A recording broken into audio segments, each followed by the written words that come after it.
আজকে উত্তরকন্যায় আমাদের রাজ্যের মুখ্যমন্ত্রী মাননীয় মমতা বন্দ্যোপাধ্যায় একটা প্রশাসনিক সভা করেছেন আজকে।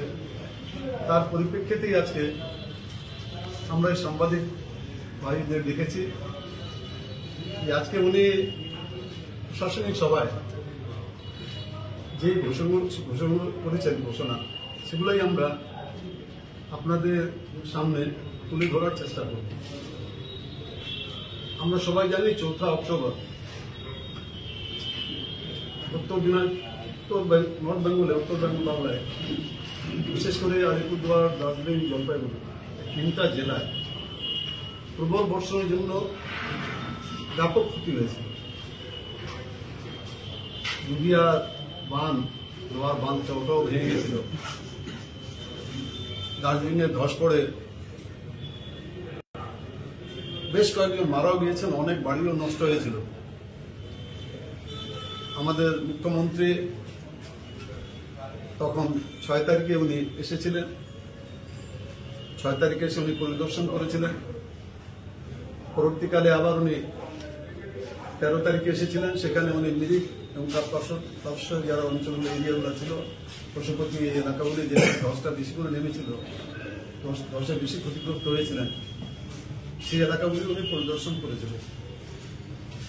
আজকে উনি আবার উত্তরকন্যায় বিভিন্ন ধরনের কৃষকদের জন্য, ক্ষতিগ্রস্ত মানুষের জন্য, চা বাগানে যারা থাকে, বিশেষ করে বাচ্চা যারা চা বাগানে যারা পড়াশোনা করে, তাদের জন্য বিভিন্ন রকমের সুবিধা উনি আজকে ঘোষণা করেছেন। এর আগেও চা বাগানে অনেকগুলো চা বাগান আমাদের মুখ্যমন্ত্রী খুলে দিচ্ছিলেন। কিছুদিন আগেও আরো 14টা বাগান খুলে দেওয়া হয়েছে। ওই বাগানগুলো বন্ধ হওয়াতে যারা শ্রমিকরা কাজ করতেন তাদের অনেক ক্ষতি হয়েছে। আজকে চা বাগানে নতুন করেও 14টা ক্র্যাশ, সেই ক্র্যাশে যারা বাচ্চারা আছে, যাদেরকে বাড়িতে কার ভরসায় মাও তো কাজ করে চা বাগানে, আপনারা জানেন শ্রমিক হিসাবে, কার ভরসায় ছাড়বে বলে তাদের জন্য ক্র্যাশ করে দেওয়া হয়েছে। সেই ক্র্যাশে বাচ্চাগুলো থাকবে। আরো একটু যদি বড় বাচ্চা হয় সেখানেও সে খেলাধুলা করবে। পাশাপাশি উনি আজকে ঘোষণা করেছেন যে 10টা নতুন বাস দেওয়া হবে, নিউ বাসেস দেওয়া হবে। এই বাসগুলা বাচ্চাদের, চা বাগানের বাচ্চাদের স্কুল যেতে গিয়ে জঙ্গলের মধ্যে দিয়ে, চা বাগানের মধ্যে দিয়ে স্কুলে যেতে হতো, সেটা উনি আজকে ঘোষণা করেছেন। নতুন 10টা বাস উনি দেবেন। সেই নতুন ওই বাসগুলাতে চা বাগানের যারা বাচ্চারা যারা স্কুলে পড়াশোনা করে, তারা ওই বাসে করে তারা বাড়ি থেকে স্কুলে যাবে, আবার স্কুল থেকে ওই বাসগুলাই ওনাদেরকে আবার বাড়িতে পৌঁছায় দেবে। আজকে উনি 8টি জেলার, উত্তরবঙ্গের 8টি জেলারই 3491টা পাট্টা। আমরাও আজকে এই জেলায় মানুষকে, আমাদের মন্ত্রী সাহেব ছিলেন ওখানে, রব্বানী সাহেব ছিলেন, বরুণ মহাশয় ছিলেন, আরো সব এমএলএরা ওখানে উপস্থিত ছিলেন। আমরাও আজকে আমাদের জেলার যে পাট্টার ডিস্ট্রিবিউশনের ব্যাপারটা ছিল, তাতে আমরা কিছুটা সহযোগিতা করেছি। আজকে কৃষকদের ভাতাটা আমাদের রাজ্যে আমাদের মুখ্যমন্ত্রী ঘোষণা করেছেন। আগেই 10,000 টাকা করে বছরে বছরে কৃষকরা টাকা পায় কৃষক ভাতা হিসাবে, কৃষক পেনশন হিসাবে। সেটা যদি 2 করে নিচেও যদি থাকে তাহলেও সে 4,000 টাকা করে বছরে পায়। কৃষকদের পেনশনের জন্য কোনো টাকা দিতে হয় না। কেন্দ্রীয় সরকার রাজ্য 100 দিনের কাজে প্রথম ছিল। এটা কেন্দ্রীয় সরকারের রিপোর্ট বলছে যে 100 দিনের কাজে আমাদের রাজ্য পশ্চিমবাংলা 1 নম্বরে। আবাস যোজনায় আমরা 1 নম্বরে, রাস্তাঘাটেও আমরা 1 নম্বরে ছিলাম। কিন্তু এই সব টাকা কেন্দ্রীয় সরকার সব টাকাটাই বন্ধ করে দিয়েছে। এই টাকাটা বন্ধ করার পিছনে একমাত্র রাজনৈতিক কারণ ছাড়া আর কোনো কারণ নেই। কারণ 2021-এ আমরা দেখেছি বিধানসভা, 2020 পর্যন্ত এই টাকাগুলো আমরা পেয়েছি। যেই 2021-এ এখানে বিজেপি সেই সুবিধাটা পায়নি, বলেই এই সব টাকা বন্ধ করে দিয়েছে। 100 দিনের কাজের টাকা অনারেবল হাইকোর্ট বলেছে দিতে, অনারেবল সুপ্রিম কোর্টও বলেছে যে আপনারা এই টাকা বন্ধ করতে পারেন না। যদি এর মধ্যে কেউ যদি টাকা নিয়ে যদি কাজ না করে থাকে বা না কাজ করে যদি টাকা চায়, তাহলে তার টাকাটা বন্ধ করে। এনআরইজিএসটা এটা একটা স্ট্যাচুট আছে, Mahatma Gandhi national rural employment guarantee act আছে, একটা নিজের ইচ্ছা মতো ব্যবহার করা যায় না, আইনত দিতে বাধ্য। আজকে বাংলার বাড়ির টাকাও কেন্দ্র সরকার আবাস যোজনার টাকা বন্ধ করে দিয়েছে। রাজ্য সরকার নিজের তহবিল থেকে এই বাংলা বাড়ির টাকা দিচ্ছে। রাস্তাঘাটের টাকা কেন্দ্রীয় সরকার বন্ধ করে দিয়েছে, জিএসটি তুলে নিচ্ছে। আজকে উনি বললেন যে আমাদের জিএসটি সমর্থন করাটাই ভুল হয়েছিল, কেন জিএসটিতে কেন্দ্রীয় সরকার সব টাকা তুলে নিয়ে চলে যায়। যেহেতু একটা 1 পয়েন্ট ট্যাক্স খালি জিএসটি হচ্ছে, তার এগেস্টে স্টেট গভর্নমেন্টের যে টাকা পাওয়ার কথা সেই টাকাটা আর দিচ্ছে না, আর জিএসটির নামে টাকাটা তুলে নিয়ে যাচ্ছে। আজকে 1,16,000 কোটি টাকা পাওনা স্টেট গভর্নমেন্ট পাবে, 1,16,000 কোটি টাকা পাবে সেন্ট্রাল গভর্নমেন্টের কাছে, সেই টাকাটা দিচ্ছে না। আর এসআইআর এর নামে লোককে ভয় দেখাচ্ছে, আতঙ্ক। আমি আসার সময় দেখলাম বিজেপির পদায় ব্যানার লাগিয়েছে সিএ সাহায্যার্থে ক্যাম্পে আসুন। এই একটা অদ্ভুত, সিএ সাহায্যার্থে কি হয়? তার মানে সিএ দরখাস্ত করতে বলছে।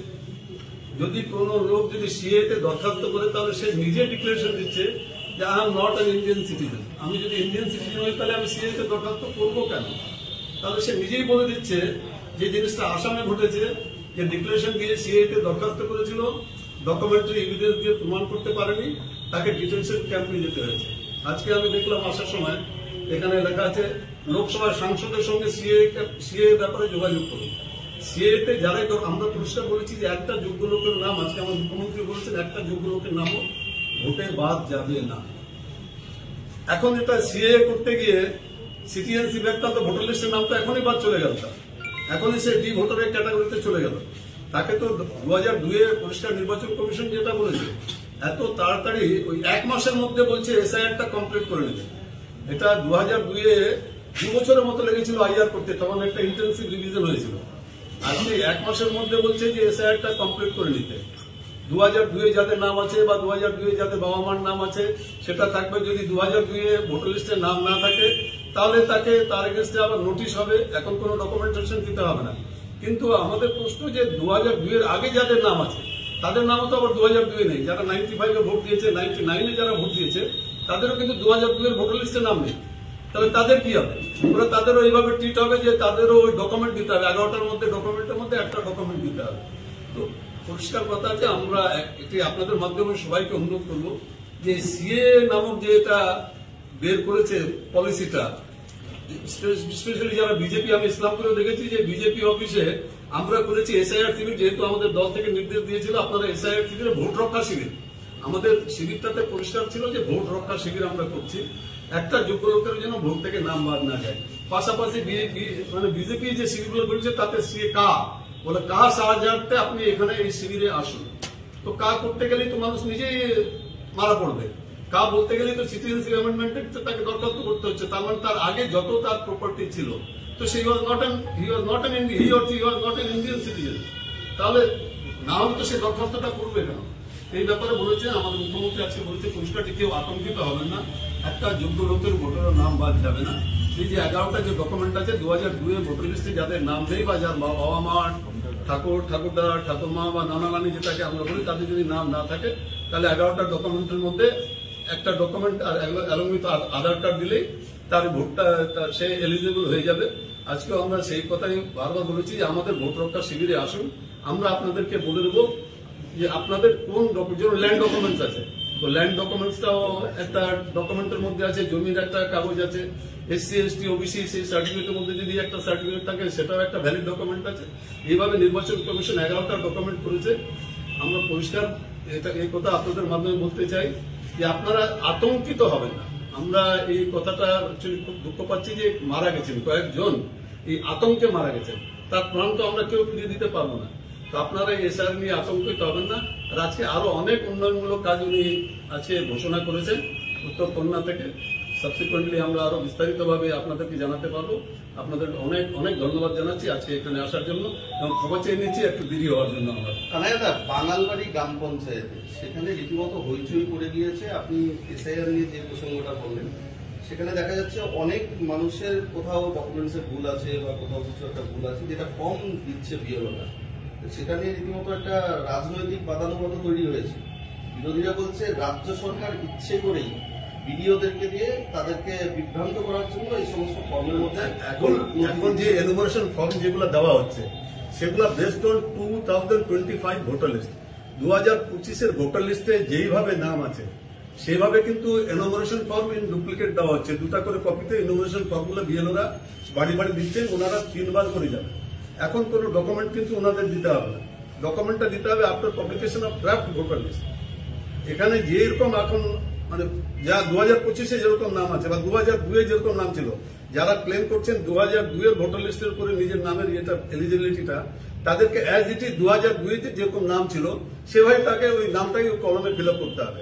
বললেন যে মানুষের মতো বিভ্রান্ত মানে আতঙ্ক, এই আতঙ্কটাই আমরা আমাদের শিবিরে বলেছি পরিষ্কার। সব জায়গায় আমাদের দল নির্দেশ দিয়েছেন, আমাদের সভাপতি সাধারণ সম্পাদক শ্রী অভিষেক বন্দ্যোপাধ্যায় আগে থেকে আমাদেরকে বলে দিয়েছিলেন যে তোমরা এই কাজ, আমরা BLA-2টা প্রত্যেকটা বুথে আমাদের BLA-2 অ্যাপয়েন্টেড আছে। BLA-2 যারা তারা দে উইল অ্যাকম্পানি BLO, তারা BLO সাথে যাবে। এনুমারেশন ফর্মগুলো তাদের এজেন্সি তাদেরকে দেওয়া হবে। আমাদের শিবিরে আসলে আমরাও সেই ফর্মটাকে ফিল আপ করে দেবো।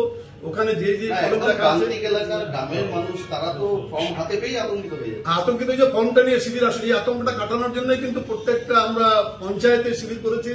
আমরা মাইকিং এর মাধ্যমে বলছি যে আপনারা আতঙ্কিত হবেন না, আপনারা আপনাদের যে এনুমারেশন ফর্ম আছে সেখানে যদি আপনাদের বুঝতে অসুবিধা হয়, আপনাদের যে ভোট রক্ষার শিবির আছে সেখানে আপনারা উপস্থিত হন। ওখানে আমাদের লোক আছে, সেখানে 2002-এর ভোটার লিস্টটাও আছে, 2025-এর ভোটার লিস্টটাও আছে। সেটা দেখে আমরা ফর্মটাকে ফিল আপ করতে ওনাদেরকে সাহায্য করবো।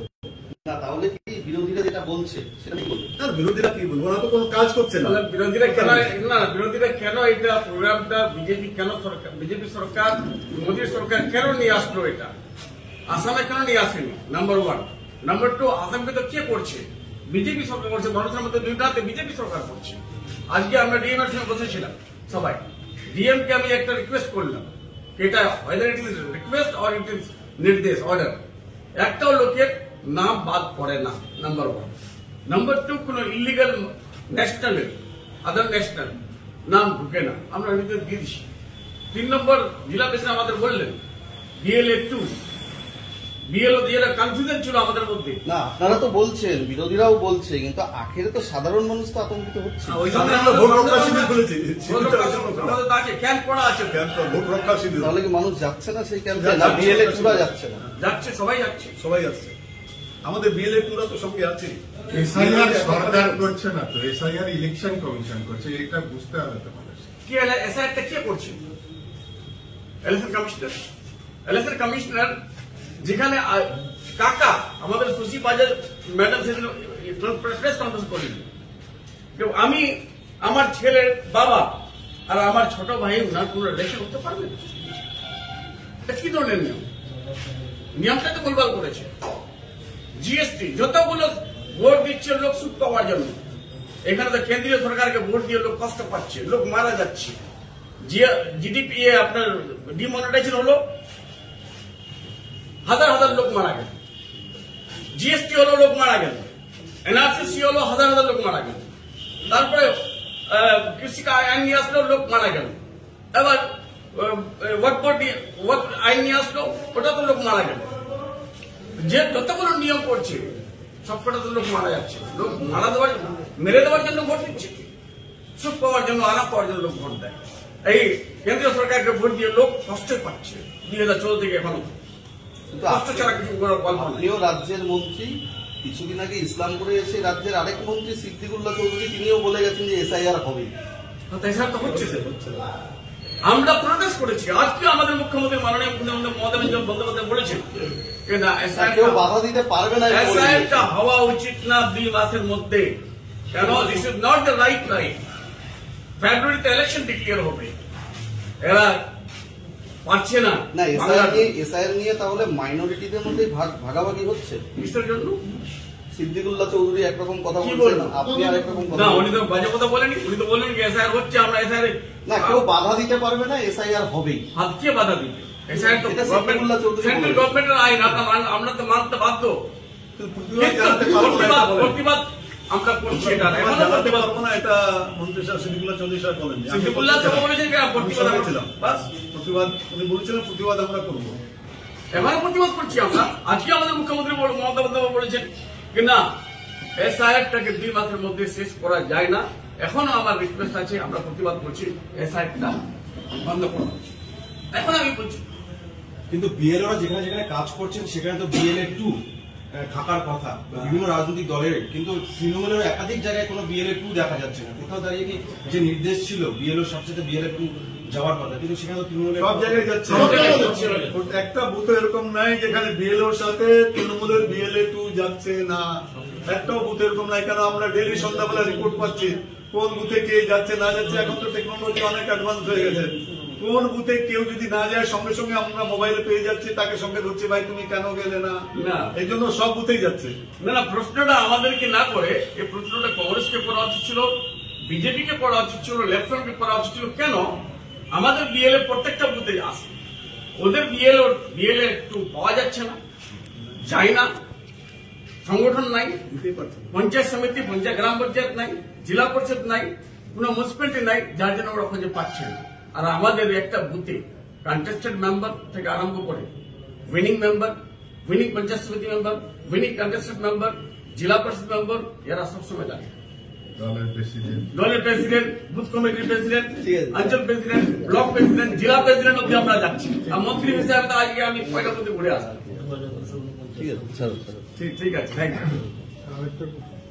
আর আছে কোনটা? ওই যে ভাই, বললো তো, জনতা বার্তা তো বললো তো। কোনটা?